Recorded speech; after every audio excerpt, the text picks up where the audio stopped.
Oh, welcome, Sejal. It is a long time coming, this conversation, and I would like everyone to meet Sejal Fachadia, who is a brilliant lactation consultant, breastfeeding consultant.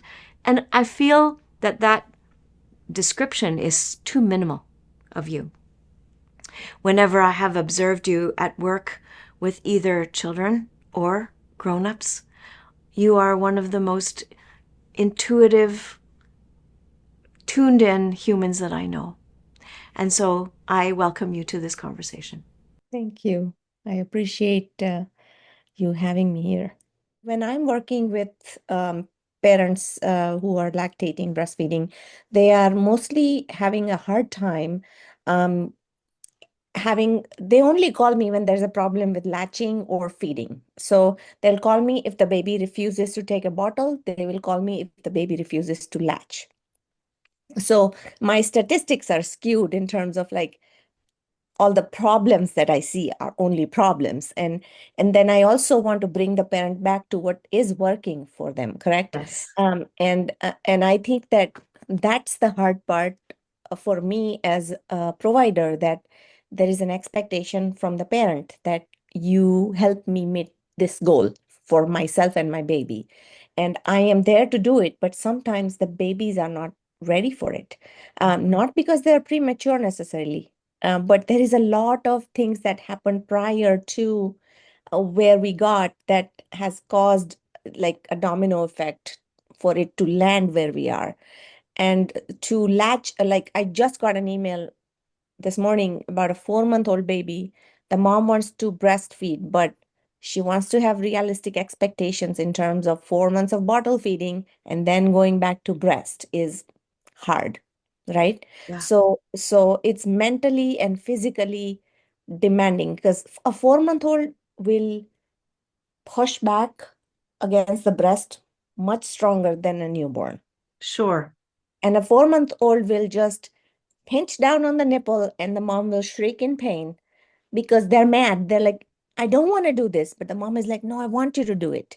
Mm. Because the mom is not, you know, initially when she was tired, had a surgery, had a hemorrhage, she didn't have that capacity to feed the baby at the breast.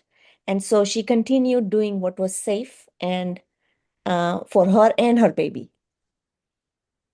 So she did the bottles and then she wants to go back to breast. And that is a whole, you know, taking steps back first and then going forward, right?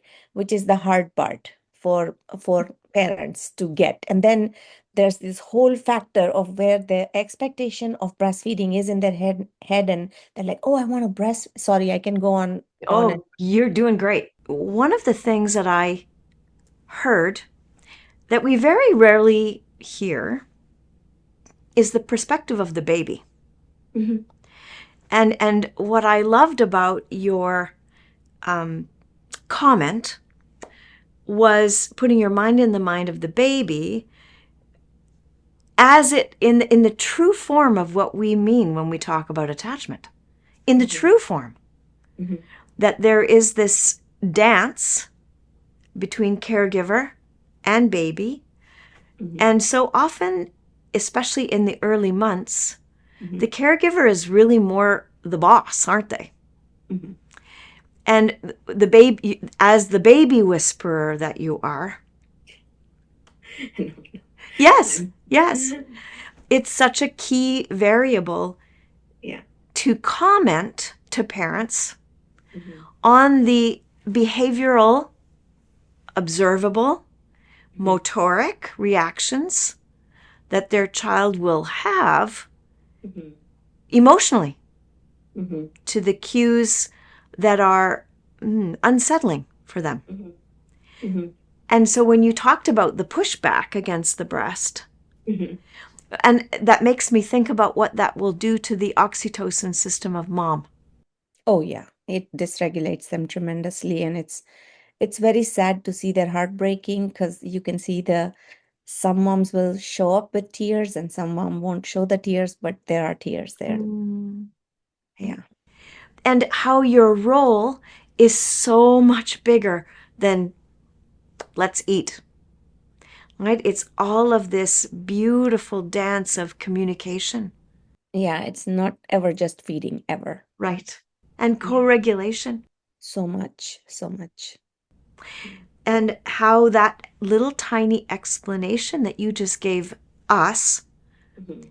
when a parent receives that, Mhm. it can take away all the shame Mhm. that they're experiencing from Yeah. those words from you, Yeah. which is deeply powerful and meaningful. Thank you. Yeah. It's always hard when you are working with a very fragile mama brain, which is as fragile as a newborn baby's brain. So they are also being rewired, right? So it's always hard. Mm. Can you say more about that? Because I'm not sure everyone knows that Yeah, mama brains are rewired. Say more yeah, about that. correct. So what I see is that there is a preoccupation that concerns the baby. And so moms will forget certain things or talk about something that, in a different light. And, the partner or the family member will be like, oh, you forgot already? Oh, it's my mom brain. Well, the mom brain is a good brain because it's ultimately focused on the baby and it's like totally zoned in on the baby. And so they remember the most important parts. And that's where the, brain is kind of growing in those parts where the caring brain, the empathetic brain, the protective parts, where I want to protect my baby. I want to be the best mom I can be for my baby. Mm. Yeah. And how you just phrase that is Mm. so different from a deficit perspective, Mhm. which looks at the, oh, I'm absent-minded, or I'm not functioning as well Mom brain, yeah. because I am a new mom. It's such a vastly different role. It is. And I think it is actually a very powerful brain because can you imagine having so much of fractured sleep and having a body that is healing either from major surgery or even a vaginal birth or a hemorrhage, and adding the layer of a baby that probably had some issues Mm. during birth or post birth, and had to spend some time in the NICU. I can't even imagine that mom's brain, like the power in that brain is immense, and we're just saying it's mom brain, and it's actually a very powerful brain that we are, not seeing. What a incredible, I feel that in my body when you say it, because it brings forward how truly adaptable we are, Yes. right? Yes. Mhm. Tell me a little bit about what that new mom brain might benefit Mhm. from outside support, from Sure. dad, from family, from caregiver, from friends. What would be some supportive things that would be helpful? I think, I find that our words have a huge impact with anybody, but it has a huger impact on a mom who has just given birth or is fresh postpartum. And I think postpartum is forever. So I'm always postpartum once I give birth. So I always blame my mom brain for everything still at the age of 50. So I'm like, I'm postpartum, I guess. Uh, and I take advantage of it because it's a very powerful thing. But But, but when you say that, I Mhm. mean, because those changes are permanent, Yep. that postpartum Mhm. brain is permanent. Mhm. Absolutely, it is. Yes. And I think parents, including co-parents, partners, spouses, family members, whoever is around that mom needs to be like the guardian of that postpartum brain, where Mm. we are providing information that is going to juice up the brain, where they can take care of the baby Okay. and they can take care of themselves when they see that they can take care of the baby. Because a lot of moms have the guilt and the shame and regret that, oh, what if I did that and that was the reason I this happened or that happened. But that's not usually in your hands. And I think it's hard to see that when you're in the moment. Like I was one of those moms, right? That Mm, what could I have done to um, prevent having cholestasis in pregnancy or prevent having a forceps assisted delivery and how it impacted me, my baby, everybody in the room, you know. mhm. And partners need to be careful as to how they are presenting any information, right? So it's also easy for a third person to look out at the mom and the baby and say, "Oh, if you could have done this, you that would be easier for you." Well, that's is not easy for them. That's why they're not doing it. If it was, they would have done it already. Yes. That's not really helpful. So instead, you can always go in and say that, "Hey, do you think we should try this? Or can you be a little more curious about the Mm, experience the mom is having without like, let's do this." I always tell, even when I'm helping moms with breastfeeding and latching, I always try to say, I wonder how this would feel. And I would let her make the decision. And sometimes there is a resistance because the only way that feels safe is the way they have known, of course. right? Yeah. And so they'll say no. And I was like, well, would you just do it to humor me maybe once? And then they'll be like, maybe. And then they will approach it. And then if they continue to see the difference it makes in the way they feel with the latching positioning or whatever we are working on, they will say, okay, I'm open to this. And Mm, sometimes it may not happen in one visit. right. Sometimes it is a place where we have to build trust.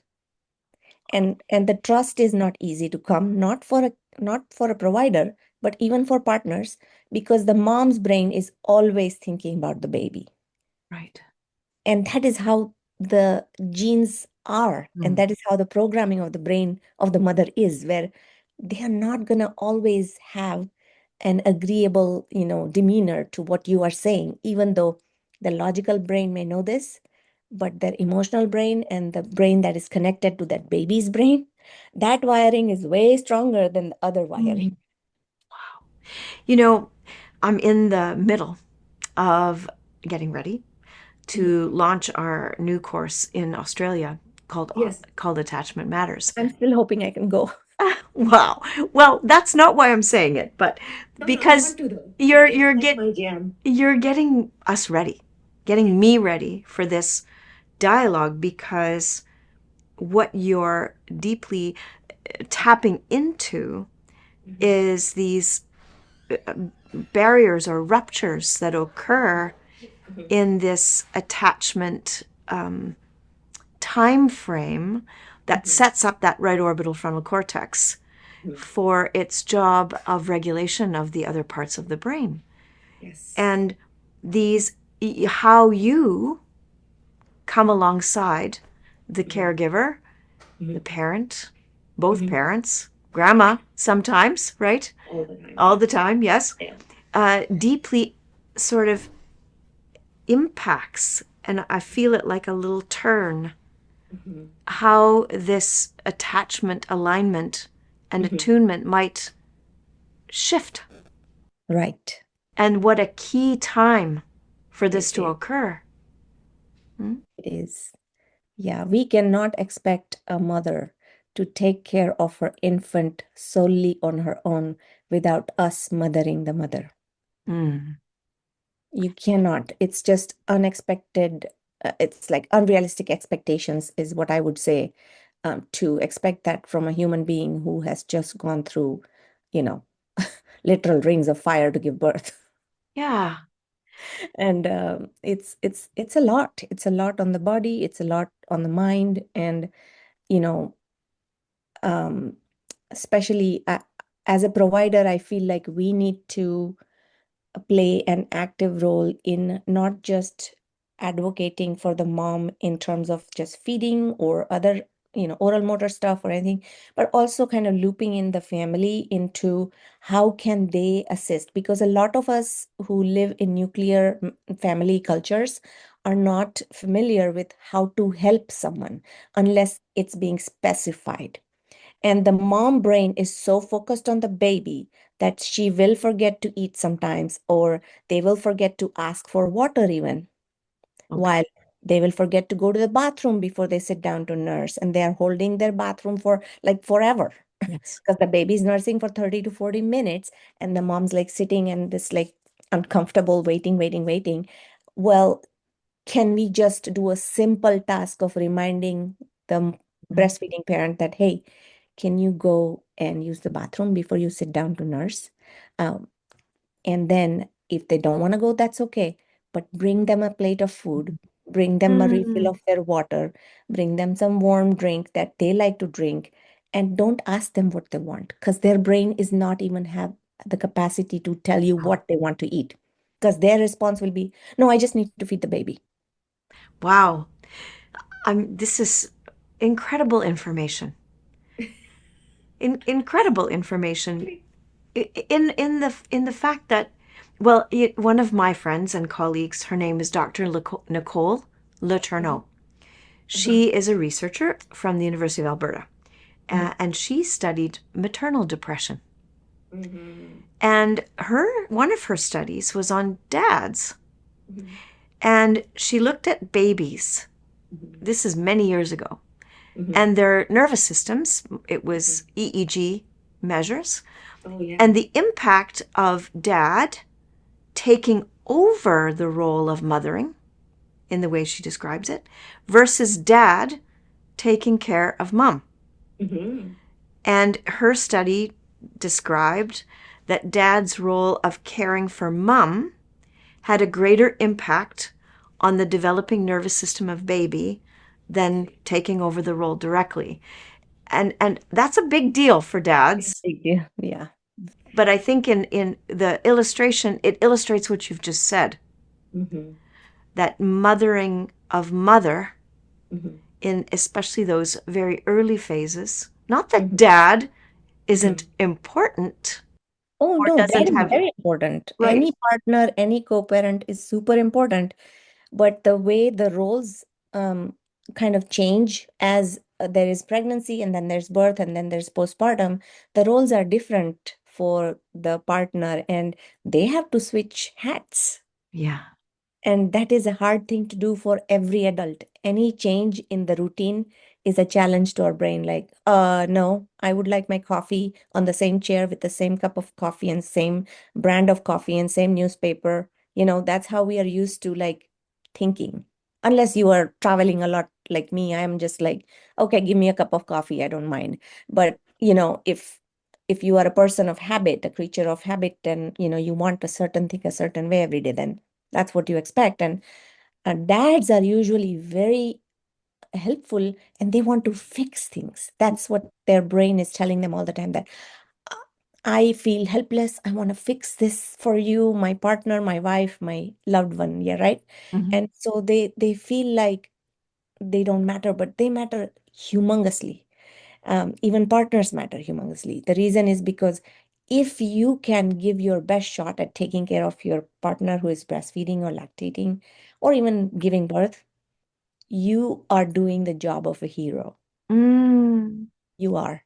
how beautifully said. Yeah.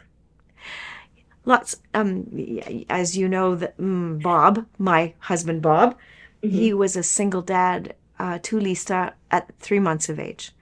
And his greatest statement, he says it to this day, is that Hmm. how much he wished he had breasts.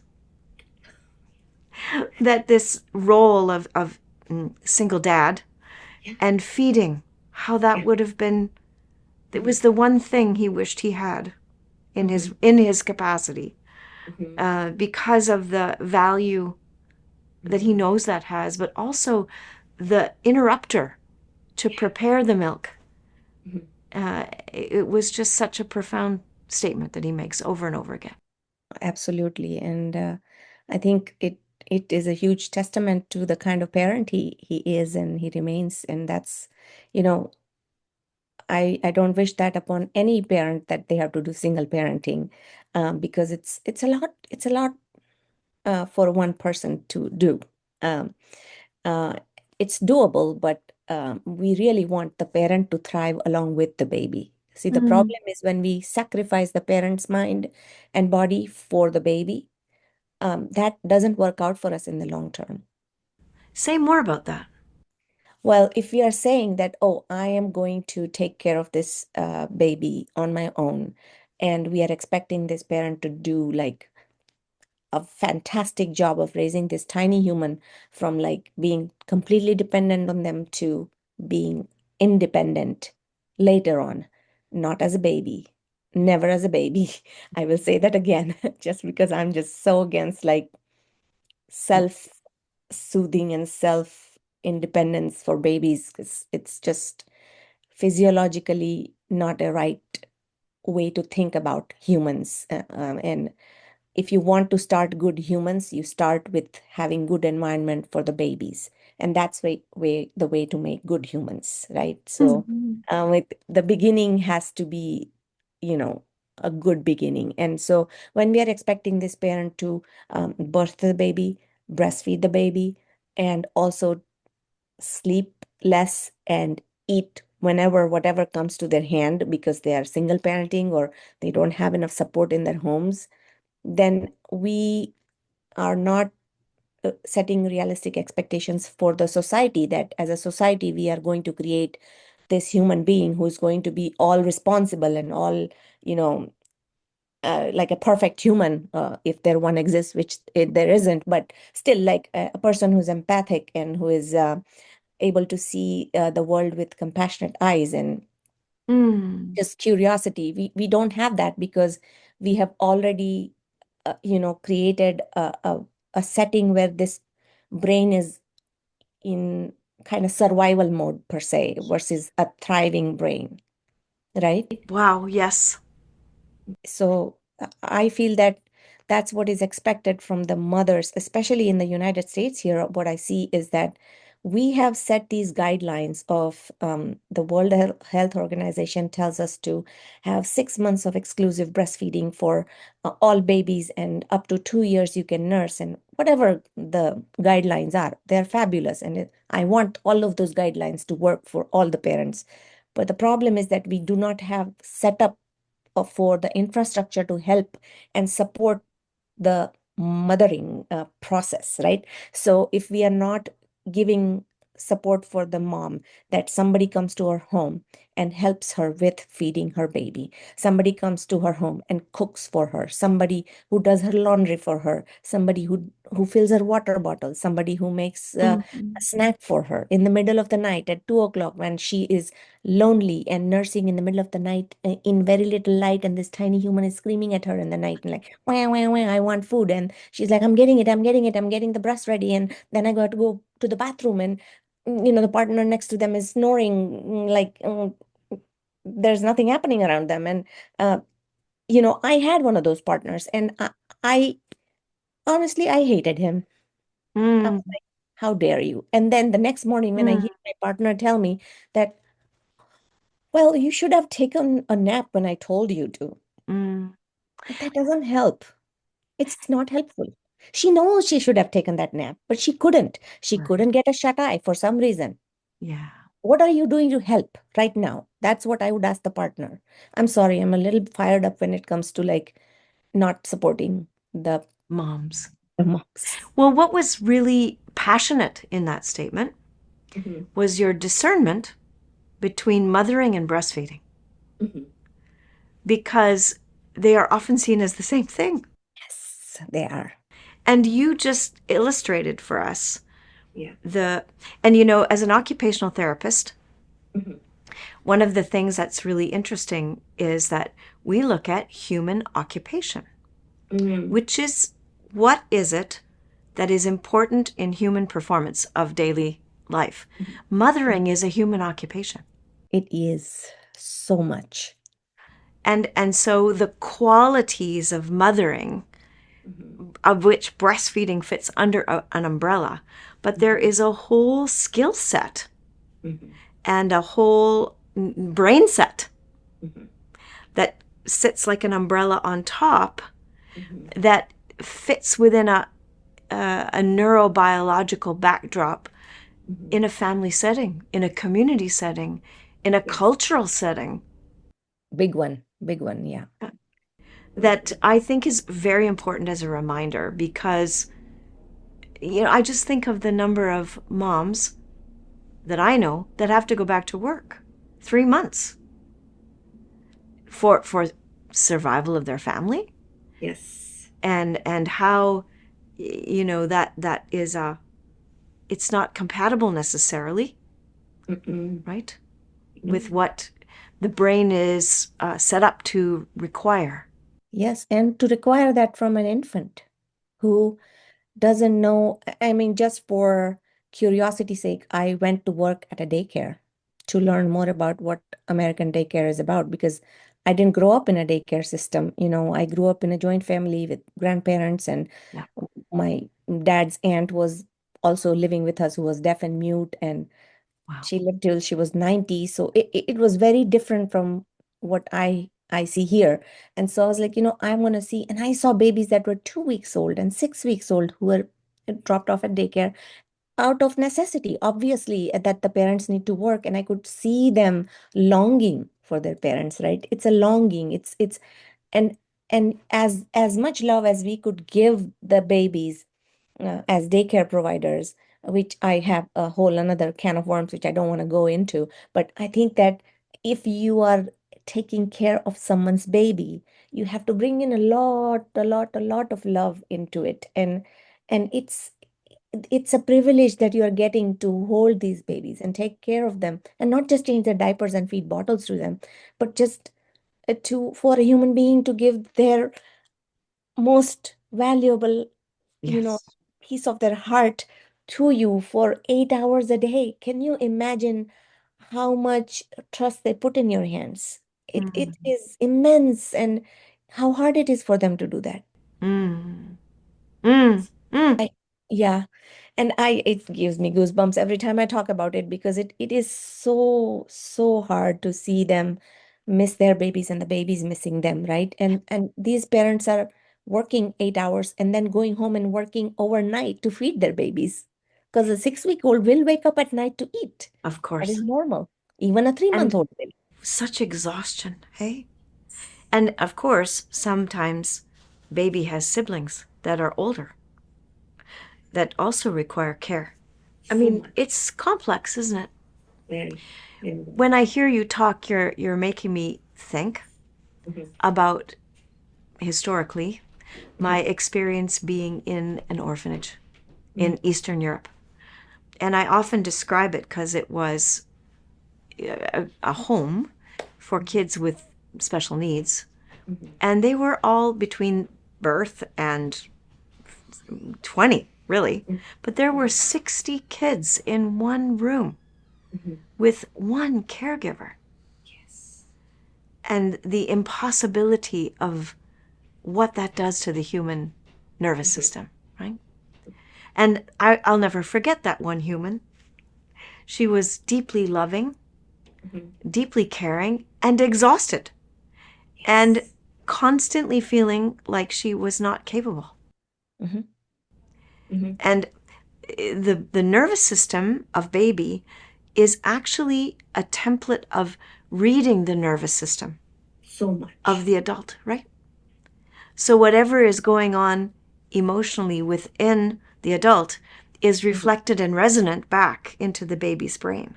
Absolutely. That is so true. I always tell parents that, you can't lie to your babies. They'll Mm. know. They'll know when you're upset. They'll know when you're sad. They will know from the eyes. They will look at you and they will just feel it. They're like magicians. They know everything. They just don't tell you about it. And that can leave, I mean, that's a tremendous responsibility for a parent. Yes. And what I want to say about that is the authenticity of connecting to oneself Mhm. in those states is how we actually teach self-regulation to a baby, because the baby's brain is watching you. Always. How are you managing your feelings? Mhm, How are you managing your dysregulation?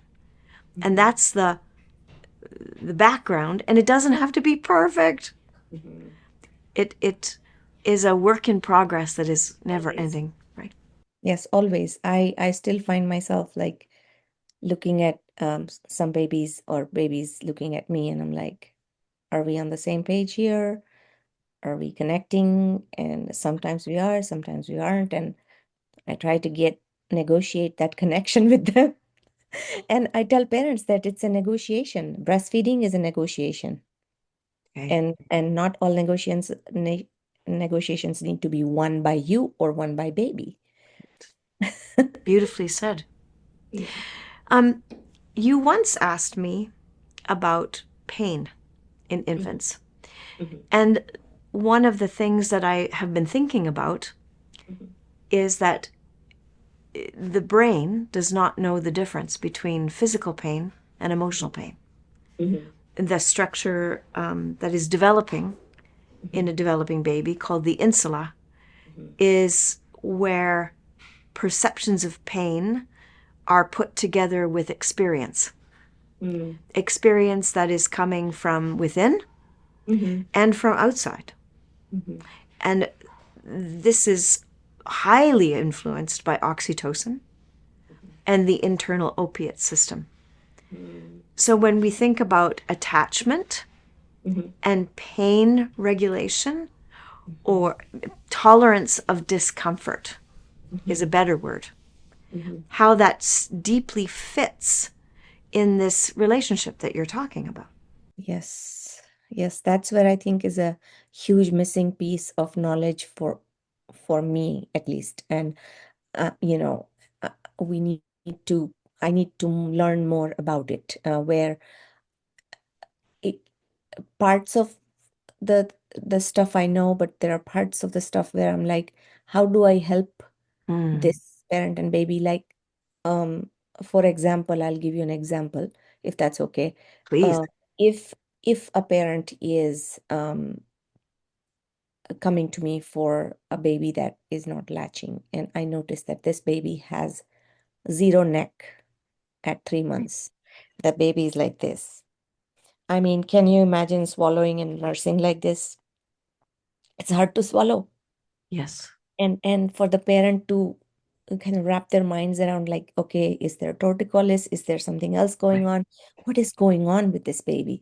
And there could be many things going on, but like, for the parents' expectations to meet the baby where they are is where I think the disconnect happens, and they expect me to work a miracle, like, oh, can you do this? Can you help my baby latch? And I was like, well, me helping your baby latch is not a sustainable thing, because they have to latch, Yeah. because you have to go home.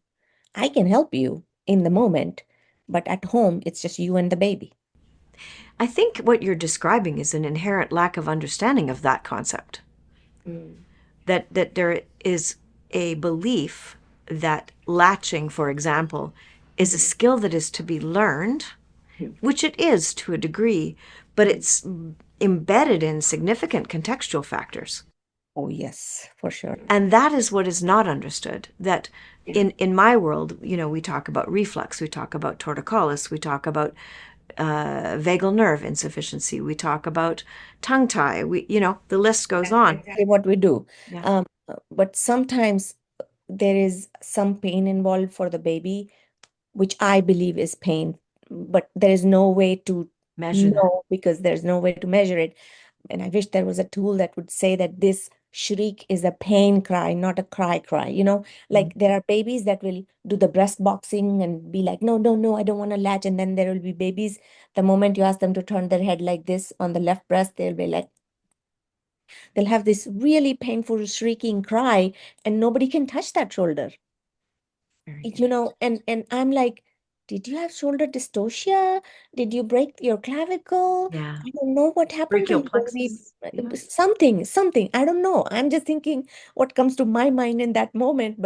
And I asked them about the birth, and I asked them about how the baby was positioned. But sometimes it's like, for the parent to understand that this is a pain cry versus Mm. just a cry because they are colicky or they are Mm. fussy. I think they have a reason to be that way, and we need to figure out what that reason is sometimes. All the time. I mean, that term colic is such a Oh, uh, yes. is such a challenge, isn't it? Because it It's a implies that cancer there's diagnosis. yeah. and it implies there's no purpose. Yes, yes.